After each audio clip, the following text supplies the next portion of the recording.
how are you? I'm happy that you are amplifying me. Yeah, I'm not sure where the I will try more speaking. Now you are trying to use the mic. It says H2 on the mic, and yeah. what does it mean H2? I don't know, man, but yeah. Am I amplified? Yes, I am. Yes. Keep speaking, Manu. Well, There are some lights up. you'll have to speak very loud. I should speak louder. You mean I speak louder? I'm speaking as loud as I can now, but I'm not. Great, great. You need a little mini speaker. They don't have a mini speaker? I don't want to be mean to people by shouting. We're gonna look for some mini speakers if we can manage. Stay there. Yeah, but it's more fun if you just get to speak. I don't want to repeat after you every time. Who's gonna talk first? Don't worry, man. Don't worry. Sorry, there was no note on it. Yeah, you're right. Can you just exchange that? Because we have to share a notebook, so thanks. Sorry. That's your first feedback cafe, and you're already. Okay, okay.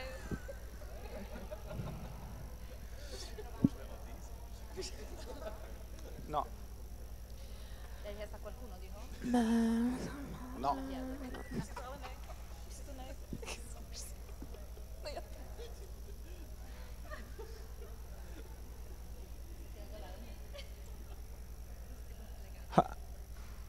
Can I start? So, hi everybody. I guess we have the four companies of yesterday night. Yes, we do. And welcome to the Feedback Cafe. This is Sotterraneo. It's the three of us. We are an Italian company based in Florence. We have joined the Bee Festival so many times that Isla and Miguel this year asked us to run this Feedback Cafe. We are here to facilitate the dialogue between artists and hopefully audience. And we are going to talk about your shows in the order of yesterday night. But in order to make it on time, you'll have 20 minutes each to explain yourself and explain your works. So we're going to put an alarm, which is, I'm going to start it as soon as you start talking. And do we have some other notes to say, or can we start? Oh, and please, when you use the mic, because we are streaming live on Facebook, and otherwise, if you don't use the mic, if you use it like this, they won't hear what you're saying. So keep careful, keep attention on the mic. That's it. Let's start with the first company, which is them. Which is Verte Dance. Correct me, please, about the pronunciation. Verte. Verte. Yeah, that's cool. Cool. The show was Let's Dance, and first question. Yeah, the first finished. Then the second company. No, the first question is simple. Like if you could self-present yourself, and if you make an introduce of your company and your piece, because in the synopsis we read like the start of the synopsis is a brief manual for anxious audiences. So we want to know something more about your piece and obviously about your company. Okay, so hello, my name is Teresa, and Veterans Company, it's more like the company that we invite for each project other people. So each project is like a constellation of new people. So for this, we just invite director Petra and also the rest of the dancers. And we present the short version. It was the first time. Normally the piece has like 1.5 hours. So for us it was a little bit hard to compress it or to reduce it for half an hour. And to say something about the piece, you can say something. I think that it starts with our experience with the audience of contemporary art in Czech Republic, and then we have also problem with some pieces as an audience who are interested in dance, but sometimes during the dance piece lost the interesting in the dance. So we just ask why this is happening and want to make a piece for everybody, let's say. And we start with the research, and the research was that we also create this small, now it's not a book, but in half year it will be a book. So we create 6 questions and we send it to people, choreographer, dancer, theater maker in Czech, but also abroad, which work with Verte Dance Company or lead some workshop, David Zambrano, Karin Pontier, blah, blah, blah, etc. And also we ask this question to ourselves, and it was like a starting point to our research. And the question is, do you have a guru in your life? What does contemporary dance mean to you? How would you define choreography? Imagine to create ABC of dance. What are the key concepts for you?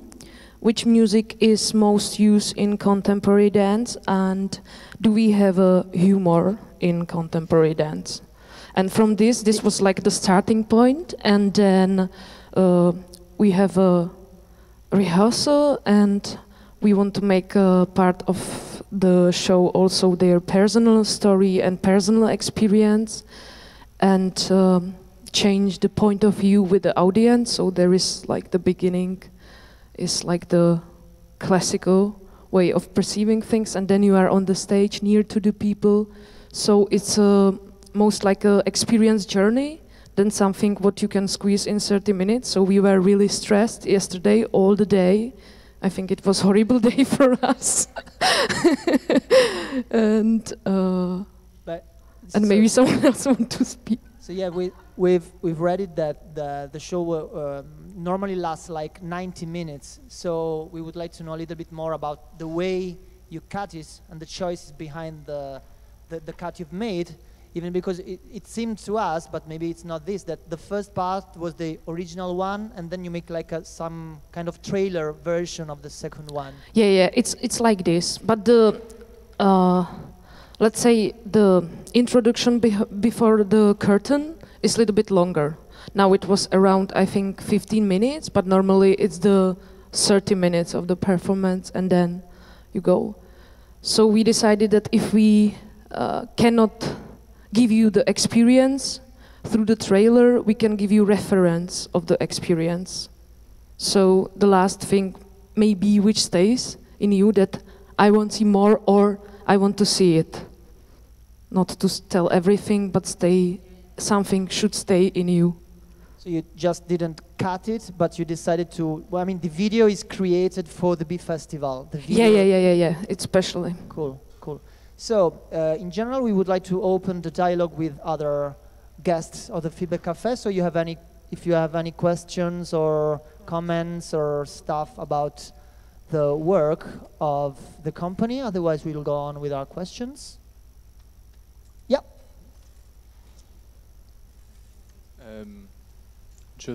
Hello. Yeah. Just jumping from what you just said about how I guess it's mainly appealing to dance people or people who know contemporary dance. And I was just wondering whether you ever had the concern that maybe you would only be talking to people who know dance and not necessarily interest people who aren't very familiar with dance and don't really want to know about stories that are very kind of dance focused.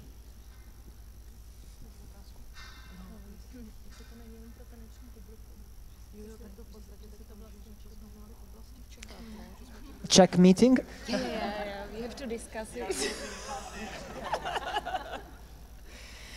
No, we just had the experience that it's also for the people who, it's also written in the annotation that it's not only for the people who are based and know the contemporary dance. It's also for the people, or the manual for the people who are afraid of contemporary dance. And I think it works in both sides. So I think... So did you have feedbacks from... Yeah, because we, in Czech, we travel through small towns which don't have dance venues and these things. And I think that in the piece are two levels. You can find also the second level, but even if you don't find the second level, you can have the same experience. So, for example, in the movement references, which we have only in the video, but normally the audience which has no experience with the movement or contemporary dance just see the differences, what can be dance, but the audience which has the experience sometimes find also our inspiration or reference or the way from aesthetic to sharing and have this level more. So we think that it works. But is this your first show in which you, present the world of dance, and maybe your former shows were like pure contemporary dance shows, or you worked on this even before?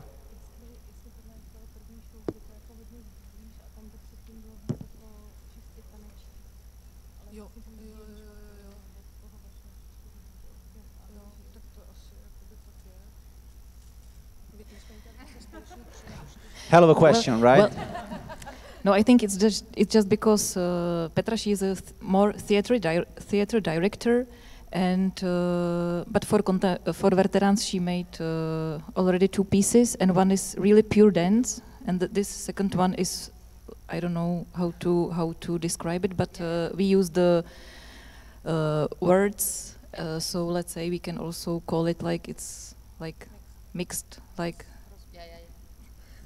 Yeah, sorry. Any other comment or questions or thoughts? We just don't want to dominate the dialogue. So yeah, sorry, I wasn't turning my face actually. Sorry. No, it's okay. I had the experience that it was like watching a trailer, but for being a trailer, it was long trailer, and for being a piece, it was short. Because you have in the piece the space, the bodies, and the time. And in this case, the time didn't fit for me. Like I felt it wasn't developed. And I could see in the videos all what you are saying now, like how the people were engaging, not just with the body. It was very interesting because some images show that people were talking to you on stage. Some people were even with drinks or something like that. So it's exactly like an experience, but yesterday the experience was lost. It was just like an archival image. So you already said that it was very difficult for you to choose, but I would like to know if you talked before that you could leave some part of the experience also for this part, like maybe to make that some people went into the stage, not all of us because it's a big audience. But how did you decide to leave the first part instead of trying to catch a glimpse of the second part that it was? I think it's actually the main axis of this piece. Yeah, we were also thinking how to bring the end of the show, which is like I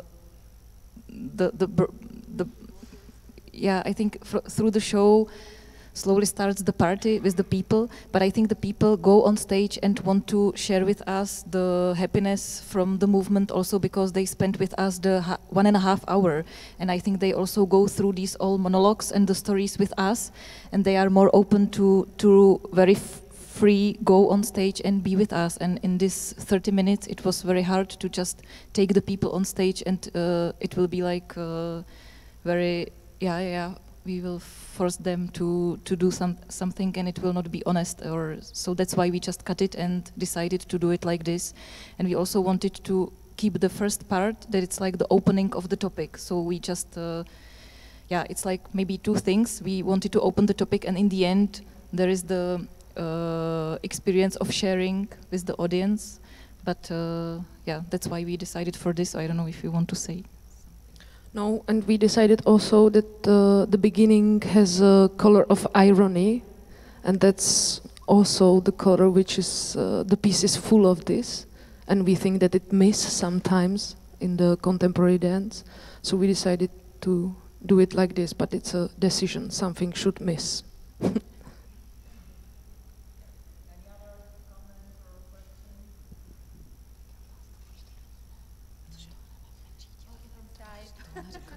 Go for it. We would like to know if you have some questions for the audience about your work, if you want to ask to us a question, something that you want to know about we have seen.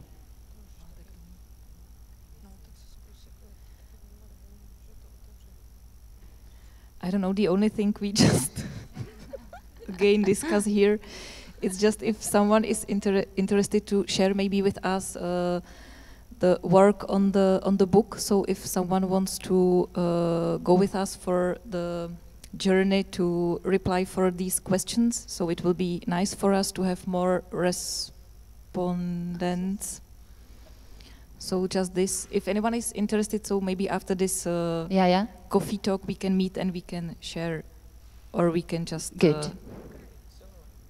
You're inviting people to answer your questions of that book. Okay, I'm coming.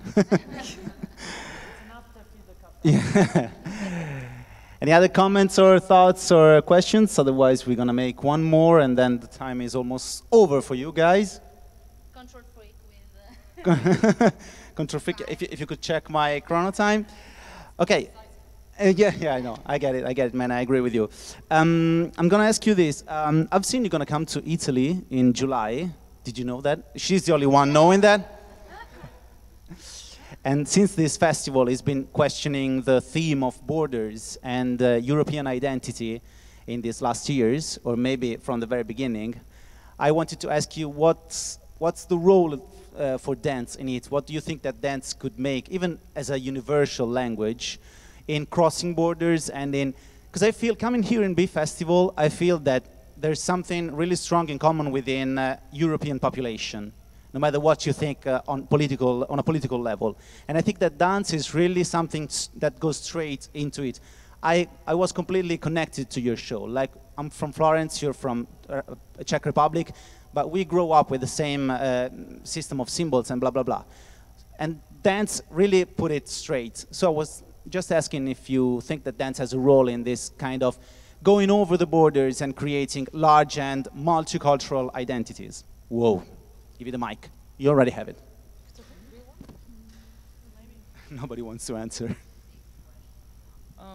When we are speaking about geography, so this piece is crossing borders somehow, because it's not Czech piece in like total, because I'm Slovak, Martin is Slovak, Elena is from Brazil, so we are like, it's like meeting of also different people with the same interest in dance, let's say.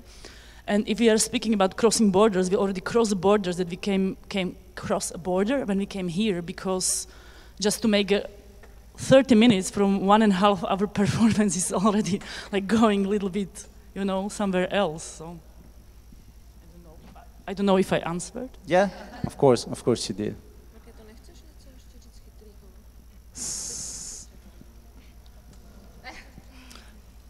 Yeah, I mean, crossing. I mean, I think the language of dance and of humor, especially, has no borders. I think humor is borderless, and I think this performance is full of humor, and I think that works everywhere. Okay. I agree. Did anybody produce any other thoughts or question? Don't be shy. I'll take it as a no. Okay. So we're going to ask you two last things. The first thing is, can you please act for us another connection between a concept and the part of your body? And we would like to ask you to act noisy fingers, please. Or you can say no and answer to the other question.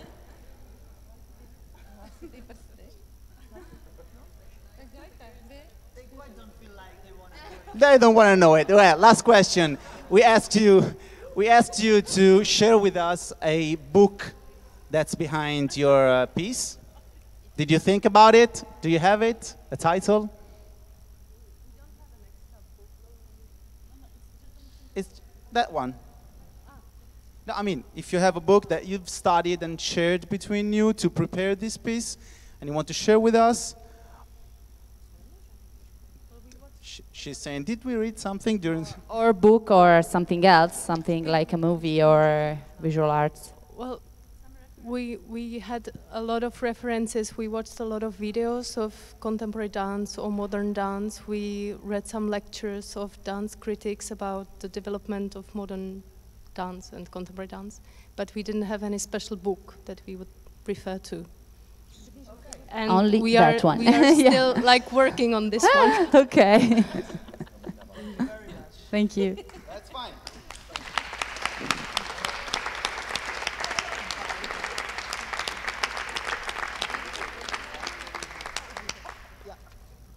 So 3 rooms. We are ready. 3 rooms of Sister Sylvester. Do you guys want to speak? We'll see if you're on the speaker. What? The sounds? Doesn't go? Alex. We are searching for Alex. Meanwhile, we can... Yeah, we go after. Okay. So, FOMO, Colectivo Fango from Spain. So, if you can introduce yourself, your collective, and if you can talk about your piece, because we have read that your piece is 90 minutes. So, how... Yeah. Hi everybody. Continues. Colectivo Fango. Well, I am Sergio. I'm the dramaturg of the collective. The group, the company was born 2.5 years ago. FOMO is the first research process that we created, and in the beginning it was about manipulation from mass media.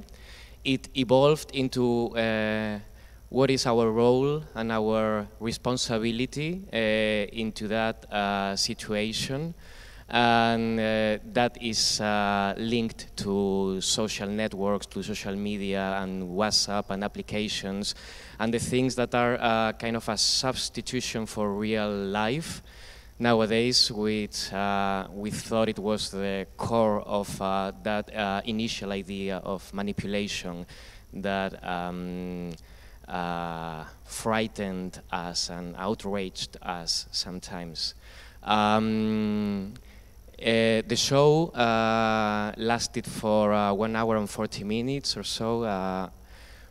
So we had to rethink FOMO, not as much as cutting the original show, but we also had to face the fact that one of the performers she wasn't able to come here, so it changed the whole thing quite a lot. So this reduced version of FOMO is a second FOMO. It's a new one. Obviously, it has that previous work behind to structure and rethink the process from an already done work and research process, but it's quite different in many ways. It was challenging, and actually, personally, I really, really enjoyed to be able to make something else and something new out of a thing that out of a work that we actually were pretty happy and confident about that, and that introduced us to new questions about the process. So that's always stimulating, not to be able to rethink and re-elaborate again. Yeah. Then the first question we would like to ask you is about, there's a moment in the piece in which you talk about power.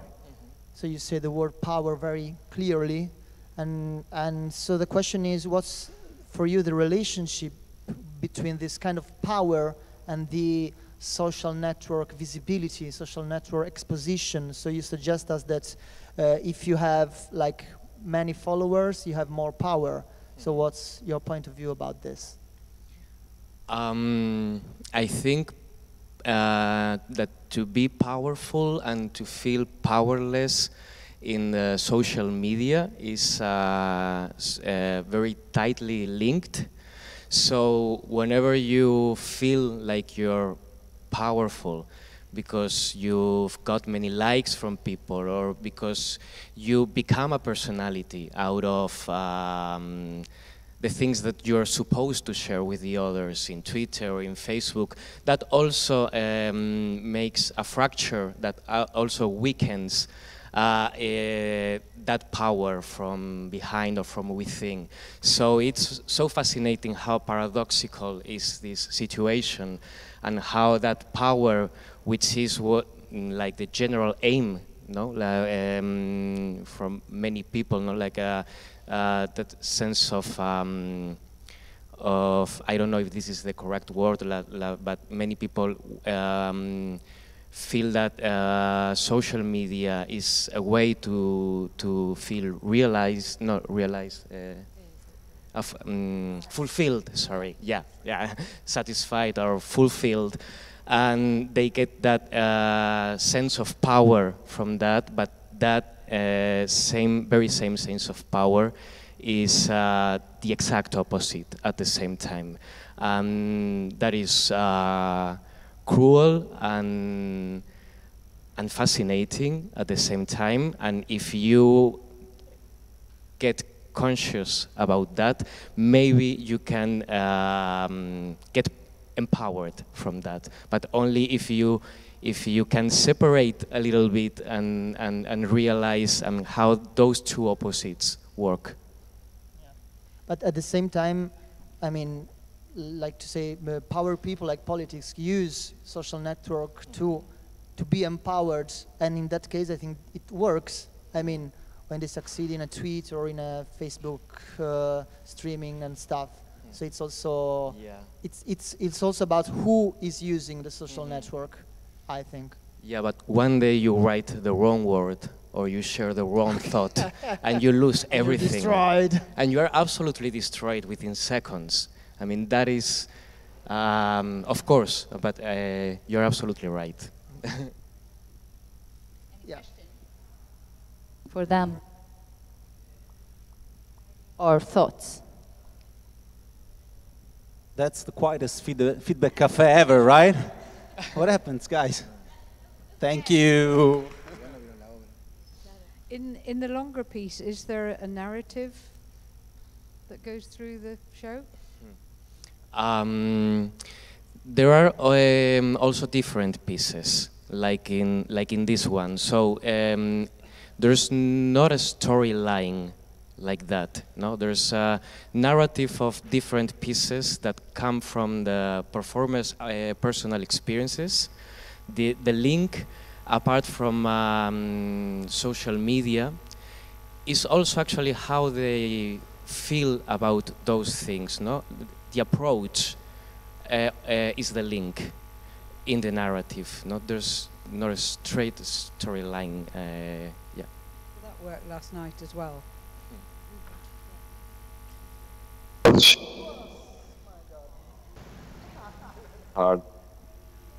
Other questions? Hello. I'm wondering if you have any kind of specifically new insights into how people are affected by social media that you have gained through doing this project. So apart from, it's kind of generally accepted that now that social media affects our mental health, people feel overwhelmed or isolated or pressured, and this is kind of generally accepted. Are there any specific mechanics of our interaction with it that you think you've become more aware of from doing the project, and have they affected your own personal use of social media?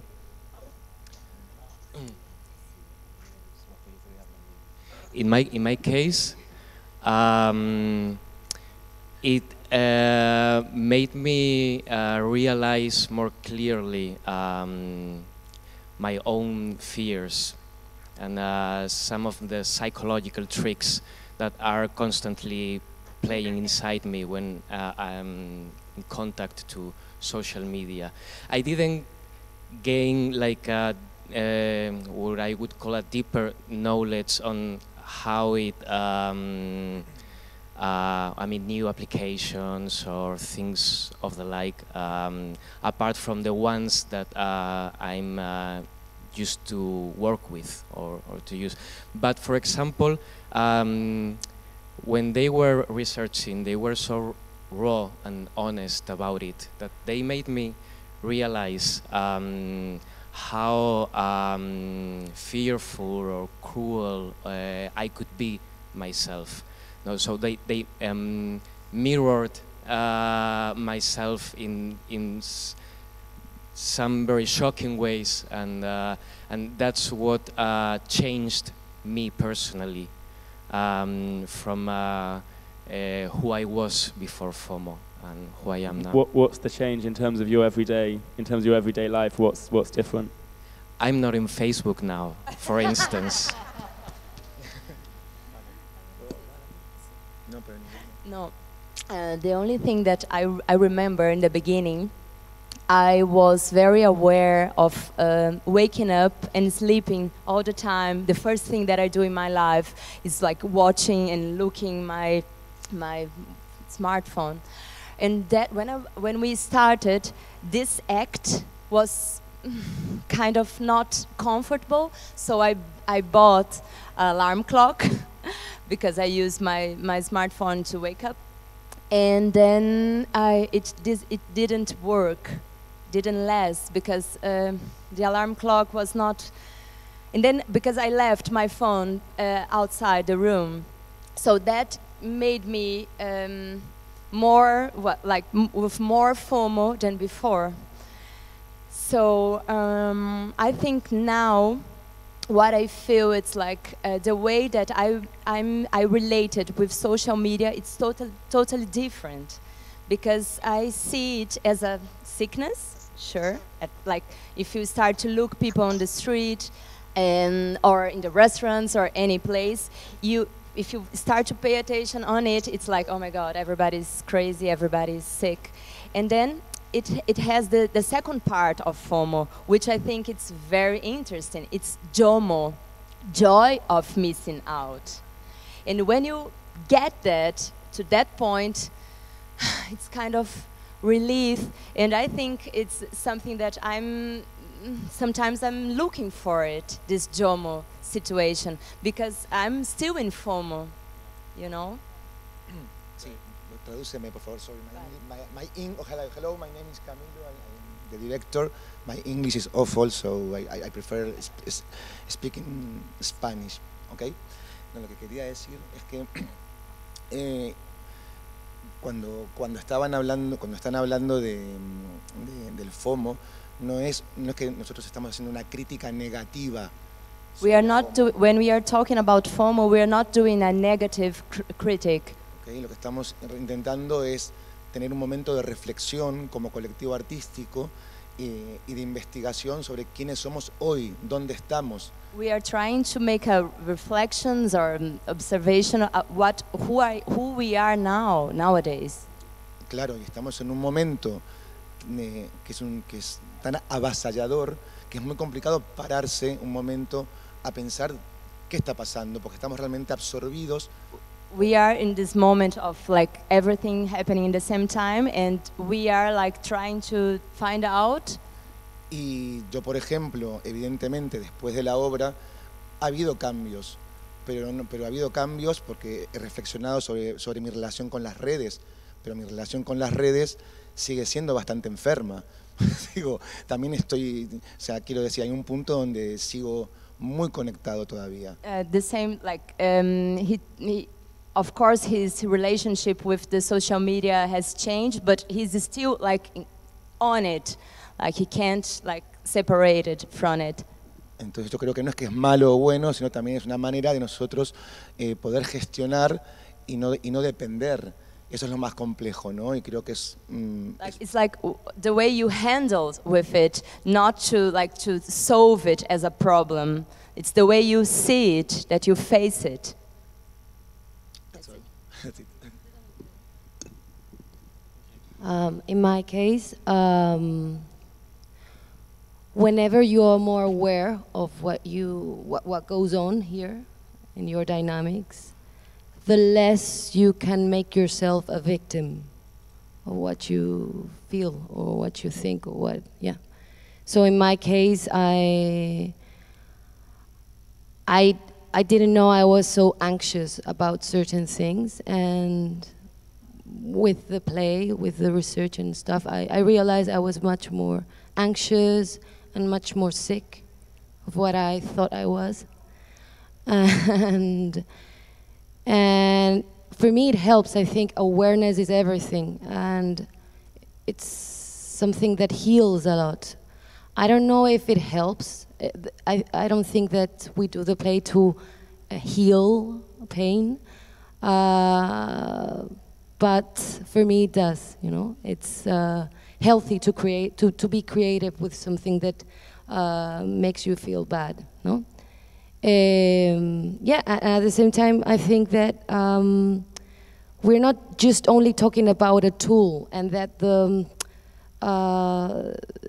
tool has the responsibility or is an evil tool, is a wrong tool. I think it's how we use it, right? So it's also present in other situations, or could be present in other times of history. It's just that nowadays has this form, you know. So. Do you have a question for the audience about this new version or whatever that might help you? No, we were wondering if, as things are changing constantly, if there was some aspect that you think or feel it may be very relevant to FOMO, for example, that is not in the show that you've seen, and you thought that maybe that could help locate the context or the situation that we are describing, or if there's something that you felt that it had nothing to do with that, with FOMO, for instance, and well, I don't know. That's what I thought that I could ask. That's quite clear as a question. Now the thing is, we got the answer. Great. Hello, it's not an answer. I just would like to share one question I had yesterday during your performance, one anecdote, and maybe one open question for everybody. So the question which came to me yesterday was, how was it before this fucking mobile phone, fucking social media, how we lived before this, because we even forget. And I think here, everybody born before, so we all know another world. So that was my question yesterday during the show. Then the anecdote, it's about my nephew. He's 7 years old. He don't have his own Facebook, but sometimes he asks us to take photo and video. We have to put it on our account, and then he's always, how many likes, how many hearts, how many thumbs, how many, everything like that. So, and the open question I have for everybody here, it's how can we lead them, guide them to reconnect with the real life? It's an open question. So 2 questions. Yeah. I think they're gonna stay open. Yeah, I'm afraid so. No, but, it's just but to. Anyway, it was somehow an answer. It's nice to think about it. I mean, it's no, I mean for everybody here, because even us, we know the world before, we even forgot it sometimes. So that's. You're right. You're right. So guys, I'm gonna finish. Thank you. Oh, sorry. So you asked about what would be interesting maybe to put inside. I'm very interested in the field of sociology because that's where I come from. And a few years ago, I think it was around 5 years ago, there was this huge discussion about that the body is the battlefield at the moment. And so it switched a little bit in the last 2 years, that the surface, the blank surface with the shiny things with no meanings at all is the new battlefield. And so I thought maybe it could be interesting because I liked your costumes, which were really clear and clean. And I thought it might be interesting to maybe I don't know the whole play, that's why maybe it is inside already, to deal with this thing about these stupid things the people present extra. You know, the influencers who have the Nike bag or some stuff which you usually wouldn't need if you are on a photo and present yourself already to show off. And so I think this kind of being covered once again to be a total service and not having, so that others don't have the possibility to see the body anymore, but just the total surface. Sorry for my bad English. Any other comment or answer? Cool. Okay, I'm gonna give you the last question. If you have a book that's behind your work, just, I mean, I guess that there are many, but tell us one if there is one. We read a lot about Jung Han. He's a philosopher from South Korea, right? And he's very interesting, very clear, and for us was an inspiration. The Agony of Eros. Lo Chame, I don't know the word in English. The bees ensemble. Yeah. Okay, whatever. Byung-Chul Han, South Korean philosopher. Let's skip to the third show, right? An applause for FOMO. Thanks.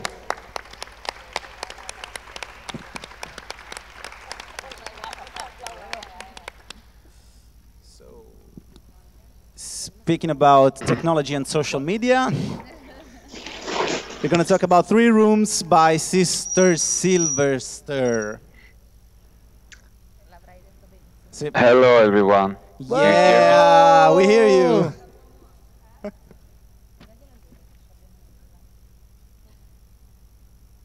She's not here.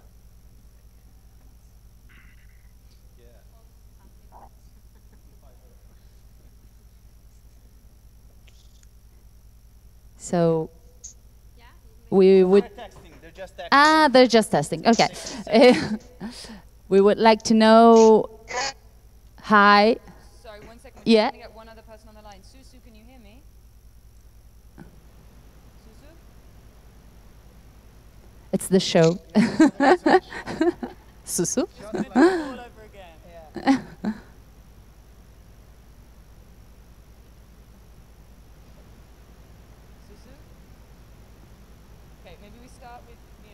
Okay. We would like to know something about you as artists, and also the story behind this work. So what happened and what does it happen now?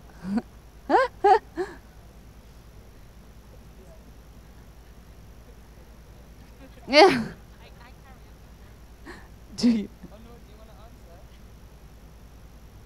No, you start. So we are all three, like, we're three artists who've worked together in different ways before. Closer to Hi. the mic. Hi, hi. Hi. You know, we are so FOMO that we are live on Facebook, being followed by people, so we need them to hear you. Thanks. Live Skype on Facebook. Yeah, so we're Thank three you. three artists working separately. Onur is a director. He has a company and makes work in Istanbul. Suher is now in Germany. She has a company there that makes Arabic language work in Germany and tours. And we... He's moving things. Okay. No problem. We came together for this piece when all of us were living in Istanbul. Me and Onur are still there. Suher's now in Germany, and one other performer as well was in Istanbul with us. So we all started working on the piece when we were there, and then gradually, when we began the piece, it was a commission from 5 different festivals in Europe, and despite the fact that we had European Union invitations, we couldn't get visas, even to begin the work. So it wasn't a case which happens so often where you make the work and then you get invited to tour it, and you can't tour because you can't get a visa. We couldn't get visas even to do the initial residency to make the work. And so it was from the very beginning we decided, okay, we have to either give up or we try and make something around the situation that we find ourselves in. But the situation keeps shifting as to who can travel, who can't travel, what the restrictions are. And so the piece keeps shifting every time as well. So now you can't meet together Now to it's do the show? now it's You can. Now I have a EU passport, Okay. so I can always travel. So and then at the beginning, Susu could also travel. So she and I were working in Amsterdam together, and working with like one person on Skype, but also recorded videos, things like that. Then she went to claim asylum in France, and wasn't allowed to leave France during the 1.5 years, I think, of asylum claims. So then, after the first residency, we had to adjust and try and build something where she was also on Skype. So. Okay. And the story of the script, what is the story? Well, can I start with the, unless you want to, Onur, yell if you want to say things. I'm having a hard time to hear what you are saying because Suher is here too, and there is the outside noise coming from her place. Anyway, I'll tell.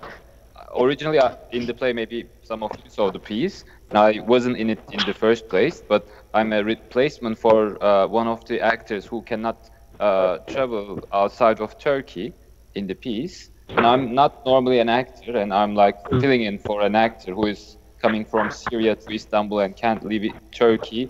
Then I wasn't really like taking it seriously, the acting part of it. Like, I mean, first, I mean, I'm not the original person. Second, I'm just doing it through Skype. Do you hear me, by the way? Yes. Yeah, we hear you. Okay. Yeah, I'm acting through Skype, so it is not serious acting for me. Look, I wasn't like making a like big commitment on my like psychology with this piece in the first place, but then I mean, as I went on the piece, like I mean, the things I'm saying most of the time in the piece started to become more and more heavier in my like subconscious in some ways. I don't know if you all of you saw the piece or some of you saw the piece. Like for example, I'm describing a photo, like I'm saying that this is my brother. And it's a drawing of the brother of the Shams character who I am filling for.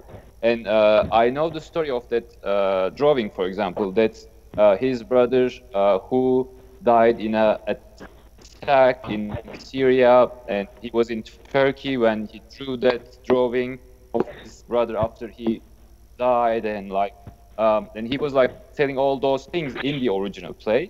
Now I'm just like, without really telling the stories, I'm just like pointing out the dots that he is telling in the story in any version of the piece, because the versions are changing constantly. Like wherever, this is the 30 minutes version, but we did the like 90 minutes version and an hour version too.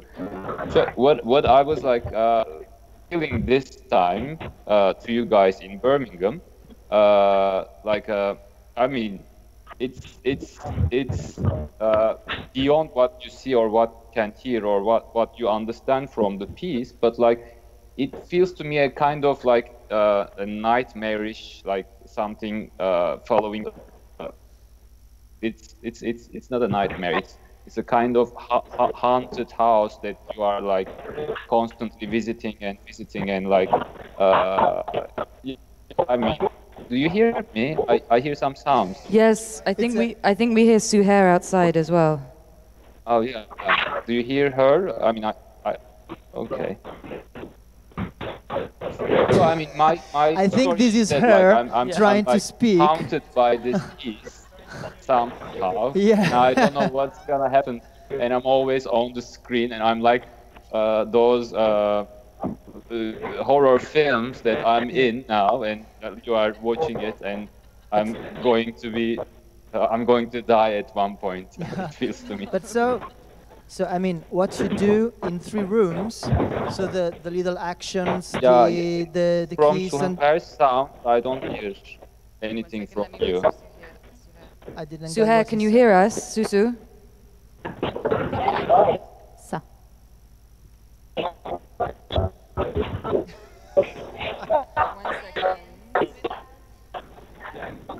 Yeah, probably. So, yeah. Okay, let's try and keep I'd going. like to say that in your biography you say that you look for dissonance and difficulties in text, images, and sounds. That's exactly what you're doing even right now. But what's the story we were asking inside the script? Like, what was supposed to happen in that story that you had to change, if I get it right, that you had to change since you are divided into different countries? So I guess this is one of the questions that I had for all of the audience, which is that we were never going to do that original script.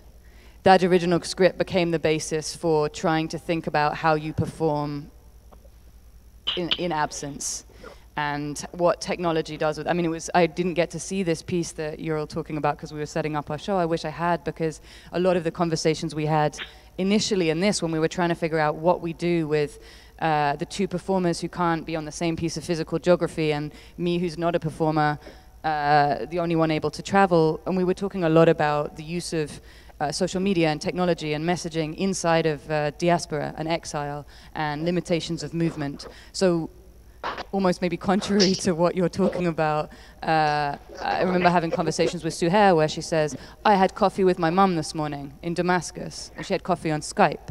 So that Skype and WhatsApp and all of these, Facebook, all of these things become actually your only means of communicating. We started also playing with like really different technologies like virtual reality, and what we kept boiled down to was that everyone knows Skype. Everyone feels very familiar with it as a technology. It doesn't have that wow factor where you're just going, oh, cool technology. You're actually really familiar with it, and everyone knows that frustration of talking to someone you love on Skype and not actually being able to like hold them or touch them or like get a cigarette from them or whatever it is. So,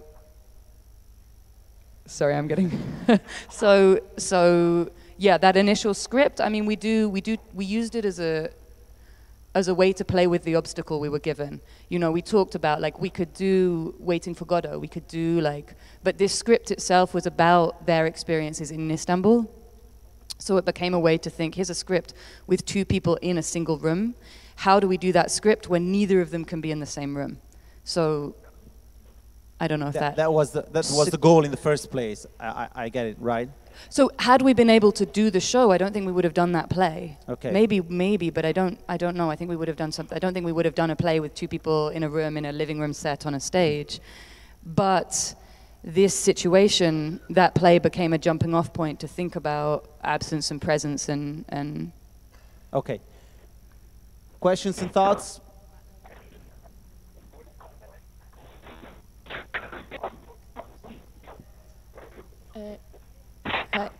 It's working? Yeah. Yeah, exactly. As you said, it's very contrasting pieces in the same night.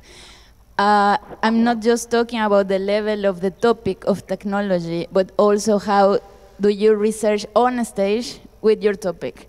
And that's for me what was very, it has many layers of complexity, because you are talking about absence and presence, when presence is something extremely important in performance.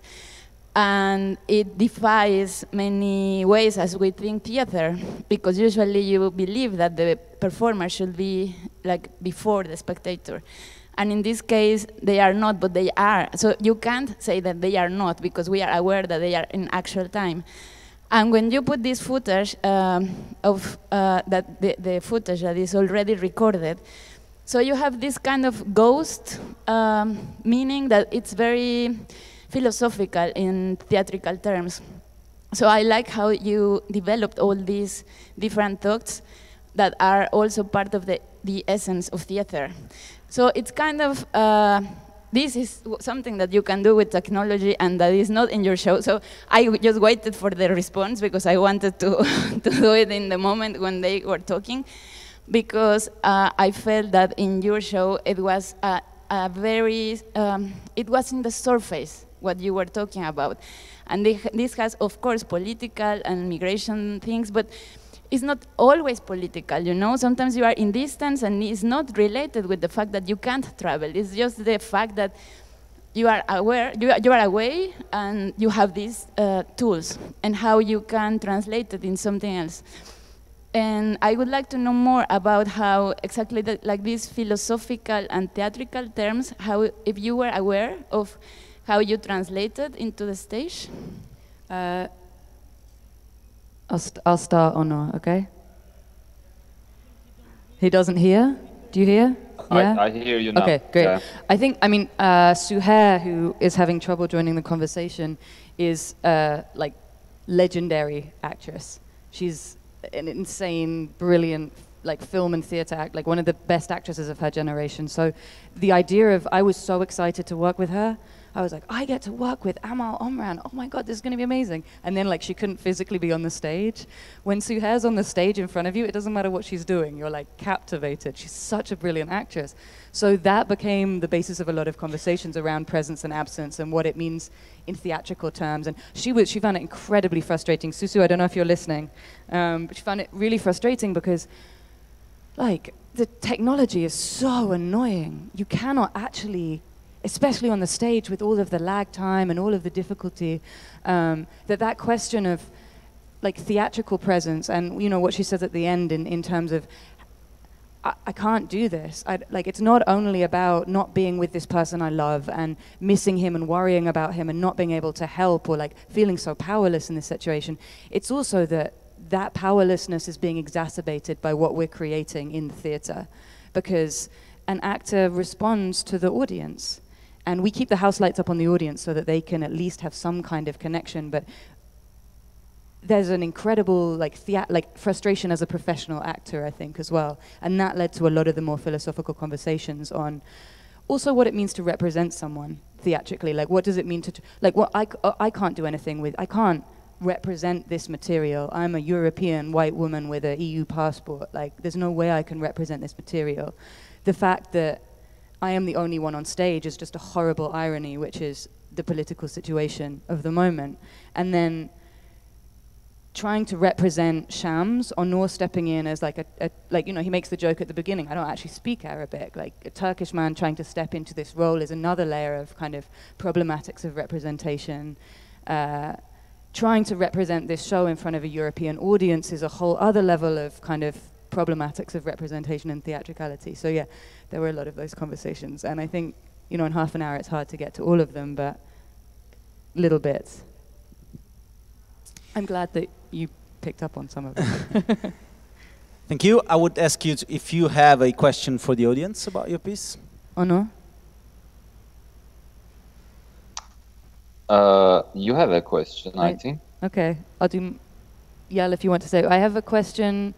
One of the questions is, how would you feel if none of what we performed was actually based in truth? Do you think that would be an ethical thing? Is it? I want to hear the answers. That was a big conversation that we had after the show, is that I thought it was very moving, But then, for example, I found out that at the end, the conversation cuts out in the same way that it cuts out in the show that I saw later on. So then I felt like, oh, then have I been fooled? Did you see it twice? No, but my friend saw it the first time round, and okay. then I went to see it after. Yeah. And so that for me was like a, and also I was thinking about it whilst I was watching. I was like, how much is that true?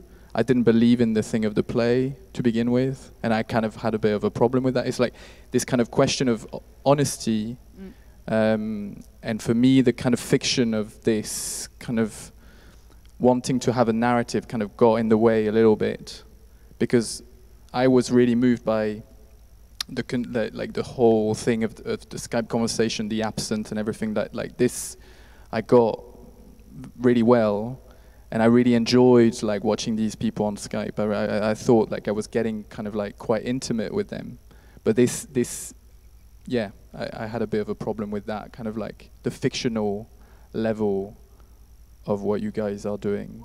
What did you think was fictional, apart from the Skype cutout? The play, I mean, it's just that it like, yeah, I was just questioning like how much, yeah, it was part of the fiction or not, what you guys were discussing, and then I was like, did you guys meet? Did you guys never meet? And then I was like, do you think it would matter?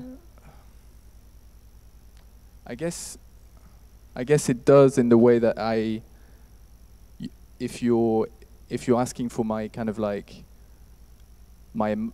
to feel emotional about what I'm being told, then I shouldn't feel like I'm being tricked or I'm being kind of fooled into something that, yeah, that level of honesty, I think. But it's a very fine line, and I don't know how to like. I don't have the answers at all, and I think it probably was a conversation that you guys had a lot.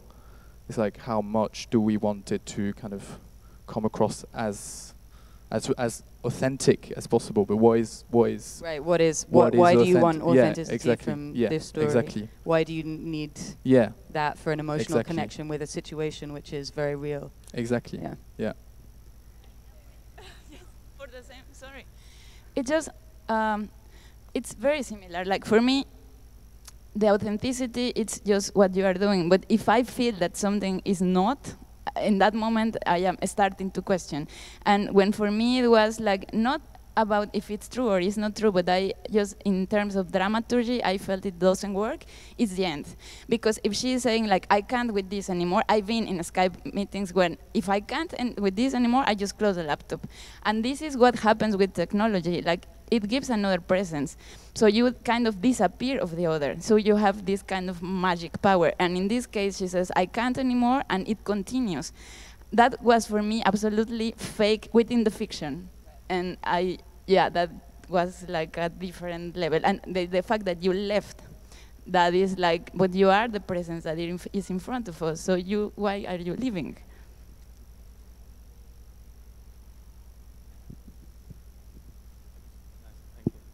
Hello.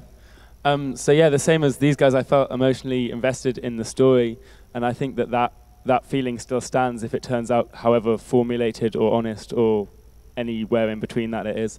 I would absolutely love at the end of the show for these guys to just be next door in the studio, like, or after this conversation now they come in this door and they were there all along. I think that would be awesome. That's the eventual aim. Yeah. Cool.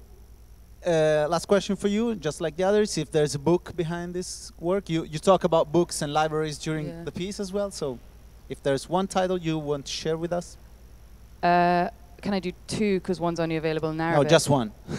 Of course you can.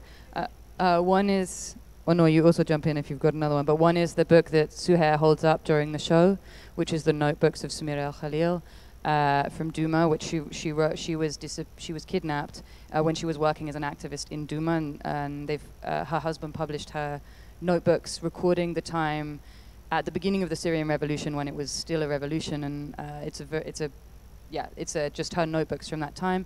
And the other one is Yassin al-Haj Saleh, The Impossible Revolution, which is the writings of a very brilliant Syrian intellectual who began went into hiding at the beginning of the revolution in order to be able to honestly document what was happening.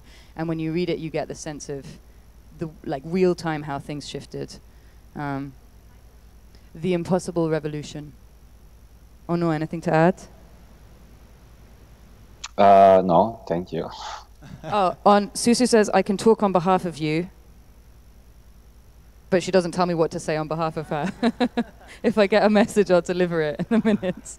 Okay, thank you very much. Okay. An applause, please. Thank you.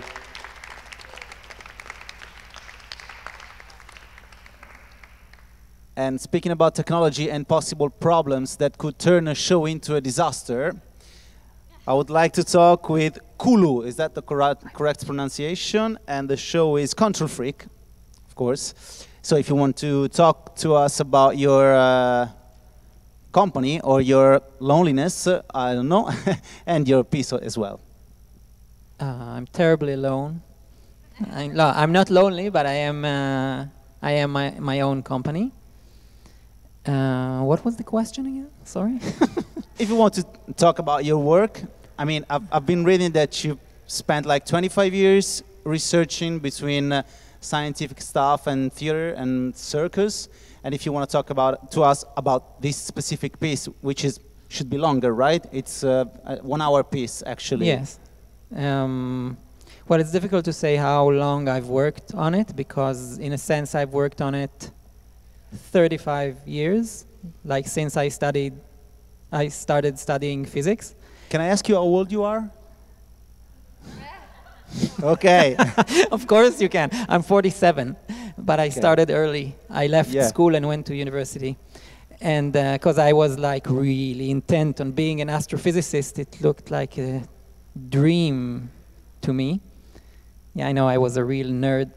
And then when I went to university, it was so dry. It was terrible. It was like school.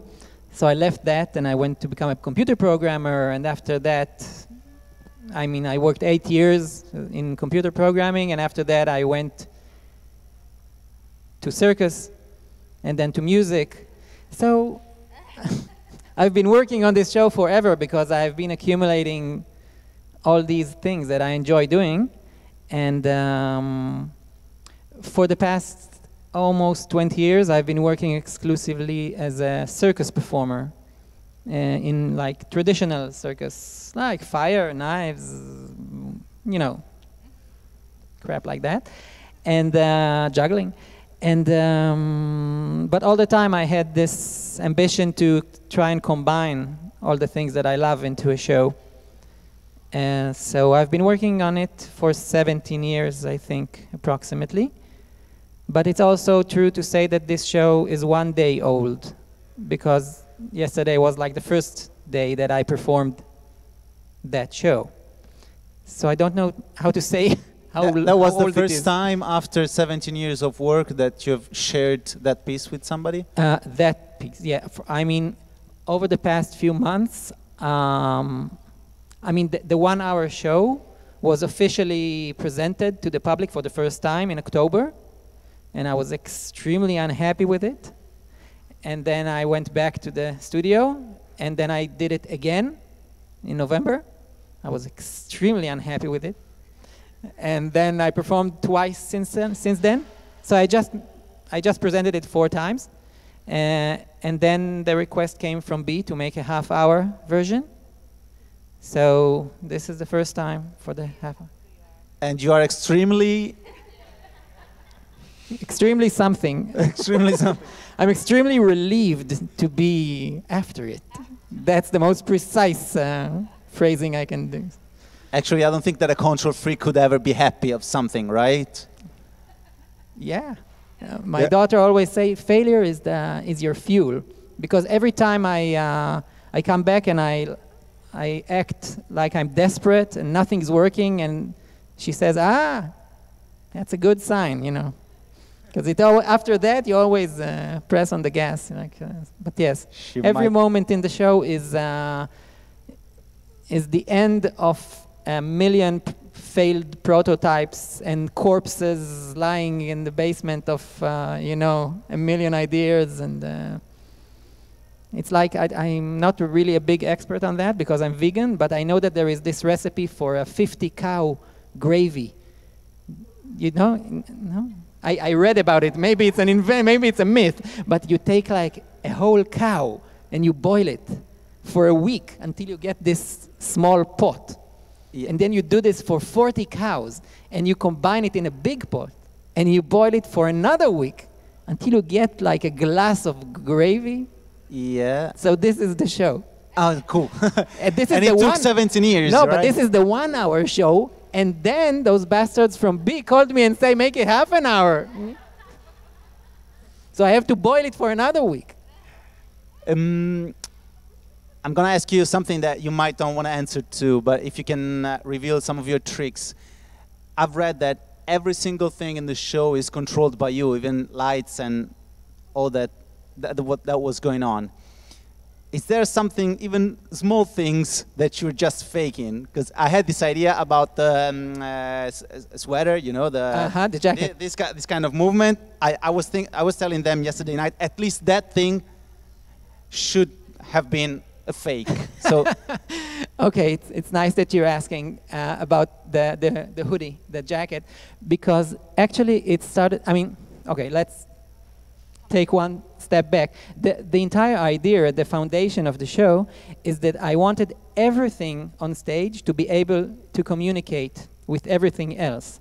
I mean, usually you have maybe a guy playing music, a guy doing circus, a guy doing the lights, a guy doing the sound, maybe a playback, and I wanted, you know, a fog machine, whatever, and I wanted everything to be able to communicate with everything. So the first, and one of these things that I wanted, I'm sorry I'm so inarticulate, but one of the things I wanted also the costume to communicate with everything. So the first costume was very tight on me, you know, to show my muscular body, and it had detectors on it, and on the back was a transmitter. It was a wireless, it was real. And the more I worked with it, I figured that it would be better to fake it. So the jacket today is completely fake. Everything on it. I know it would have been totally. A shock. I saw that look. Gotcha, man. Gotcha. I saw that look. No, you didn't look at me. You looked at someone there and you said, like, I told you. No, I mean, don't get me wrong. It was completely amazing and unbelievable what you were doing. No, so the I thing was is, looking for at least something humane in all the pieces. No, you know? I do control the things. Yeah.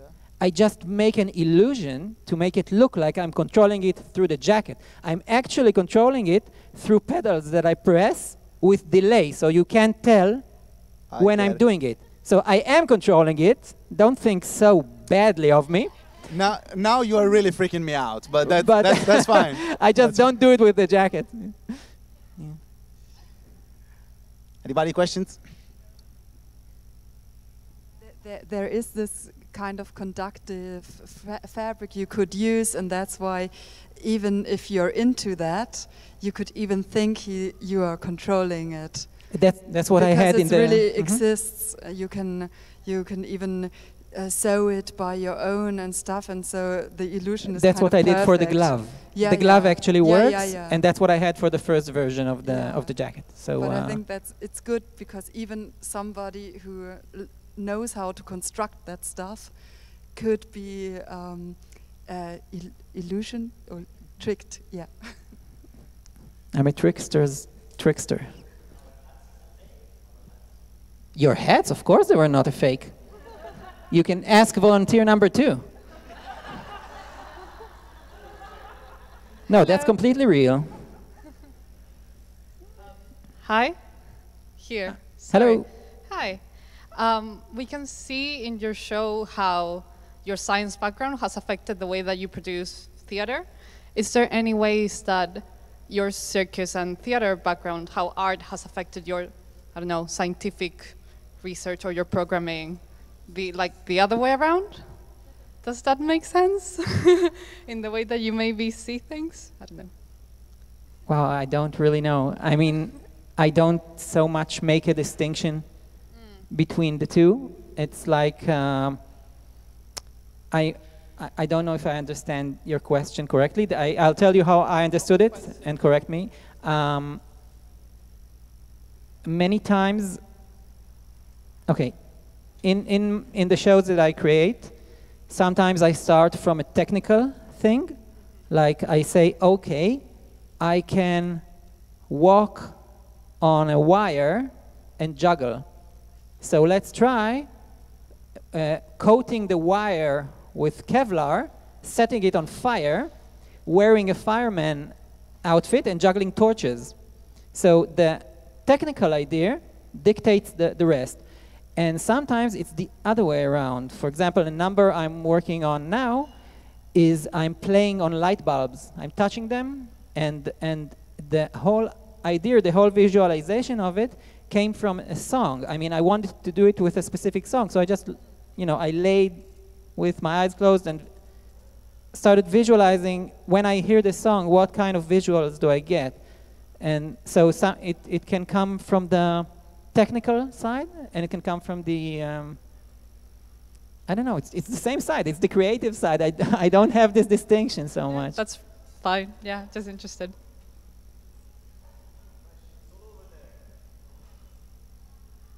Who's first? We're close by. When you said your first shows, you were disappointed. I can't remember the word you used, but you implied that they were disasters. What sort of thing are you talking about that made them feel not right? The very first shows were disasters in the simplest sense of the word. I mean, when I perform as a regular circus performer, the worst thing that can happen is like, I drop. Yeah, it's no big deal, I bend down, I pick it up, and I continue. It's okay, maybe I present myself as not the world's greatest juggler, but it's not a disaster. In this show, if something really bad happens, I stand like an idiot in a completely dark stage without sound, and what now? Like, this is a veritable disaster, unarguably and totally catastrophe. So the first shows I had, for example, I had one of the first, it wasn't really a show, it was like a show for friends, but like 50 people came.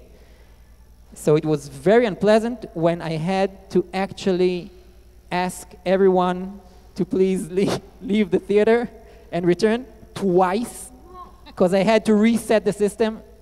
Wow, just remembering it, I'm losing it.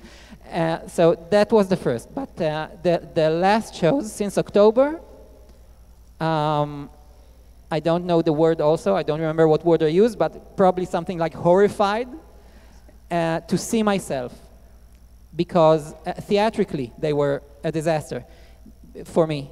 I mean, from 20 years of performing, I've seen that always in the first runs of a new show, I'm very concentrated on myself. I want things to, I'm always thinking, okay, what comes now? I'm trying to remember things. I'm trying to be who I wanted to be, to present myself. And it's like I don't have any communication with the audience the way I want to. I'm looking inside. And it takes a few shows to start opening up and fine-tune. And during those first shows, I videotape myself to learn, because like we've seen, I'm very alone. And I mean, I don't have a director or anything. So often when I see myself, I'm horrified to see that what I project is totally different than what I thought I'm going to. It's like hearing yourself, your voice on, recording. What, that's me? No way, I have a wonderful baritone voice. Who's that squeaking in the recording? So, like, for example, yesterday I'm afraid to say that I was extremely focused on myself, mainly because of the English. also, it was very technical, and it was the first time I performed it, but it's difficult for me in English. People hear me speak English, and they say, oh, wow, you have great English. They probably imagine that my brain is ambling along during the conversation. They're not aware that my brain is frantically sprinting, doing parkour, and searching for an ending for every sentence between all the missing words that I'm searching for. And and when I have to spew out all this mumbo-jumbo technical things, it's double difficult. So I feel like yesterday, I think if I will see myself in video, maybe I'd rather not. Maybe it was really childish, maybe it was a caricature, I don't know. I feel like I wasn't there. You know, I was inside. My question is related to that one, because I have to say that yesterday when there was the very small mistake, you know, that you had to restart the... Which one? Do you remember?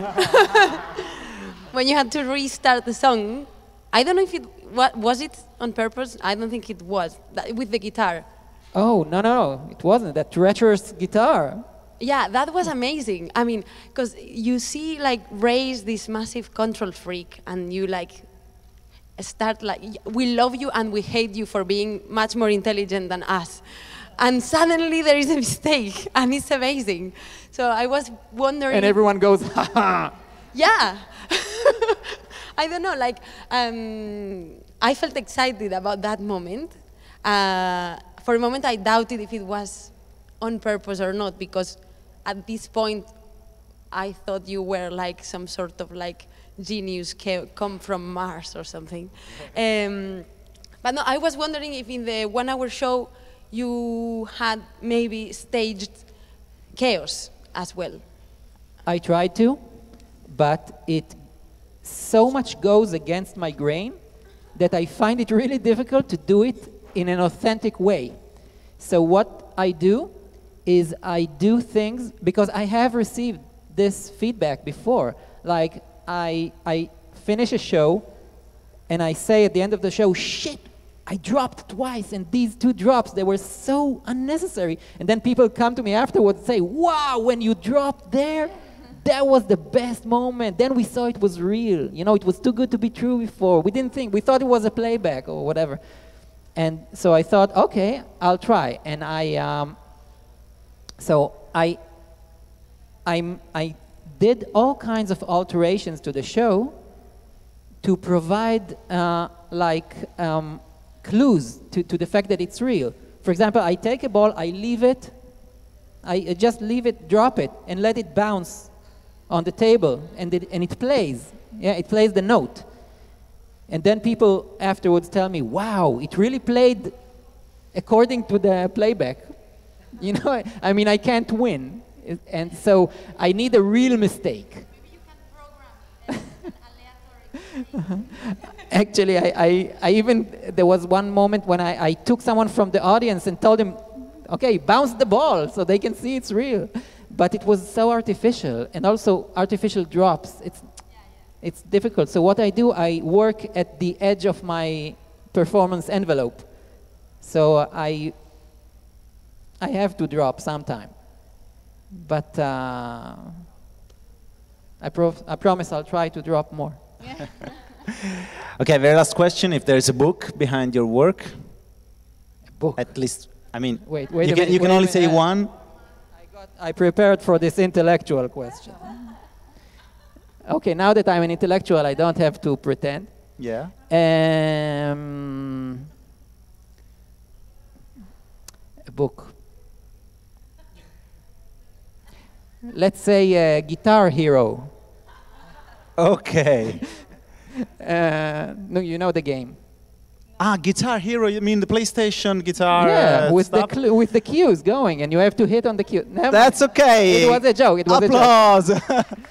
No, but seriously, I think I'm influenced by a lot of things, mainly visual artists. I think Laurie Anderson had the most influence on me. You have to pretend to know her. Okay. No, no, you have to say, you have to go like this. Yeah, you have to say like this. And afterwards ask. Okay, so we are going to make a little piece to end the feedback cafe since all of you come. Another applause for Kulu. Since I'm asking Lorenza and Daniele to join us in the circle, since all the companies in the Bee Festival are running, they're showing their pieces, but they're also running for a prize. But you might go home empty-handed without any award. So we just wanted to end the Feedback Cafe as giving you our special award and thanking you for joining the Feedback Cafe. So I'll let them speak about this award.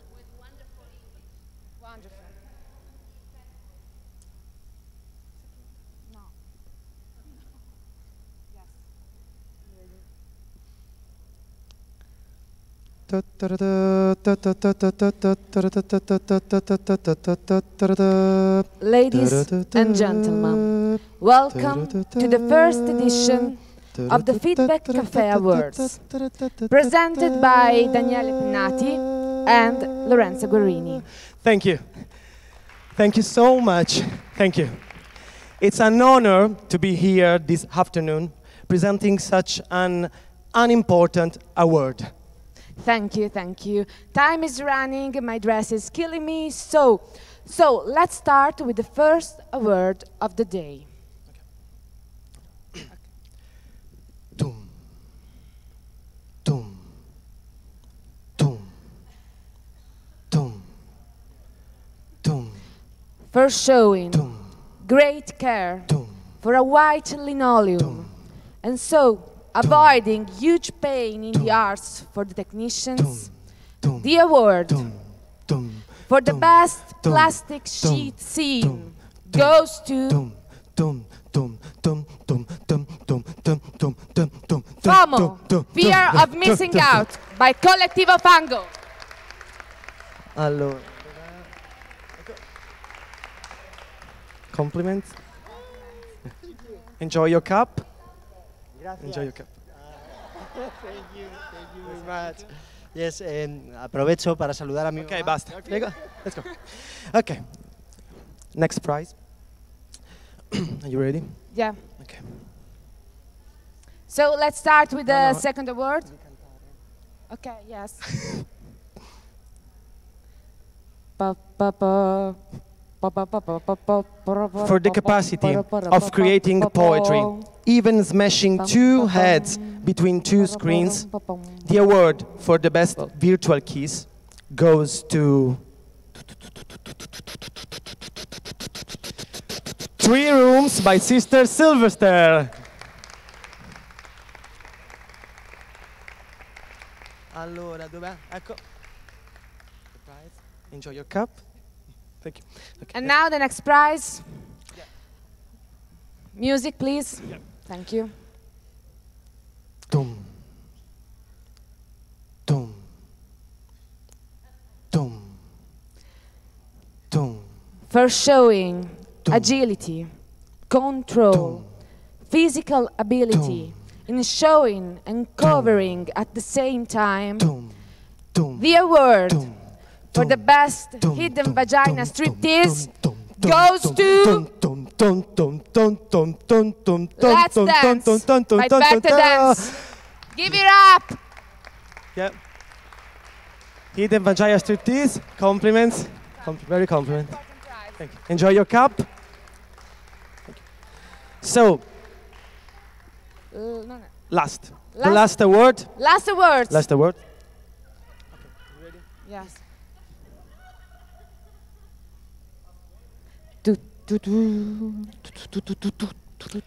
For showing that also control freaks have a heart, the award for the best lonely party goes to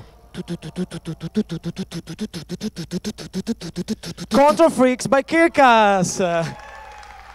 Give it up, guys. Thank you. Want to say something? I would like to thank my mother for the... Thank you. Thank you so much. Thank you so much. Enjoy your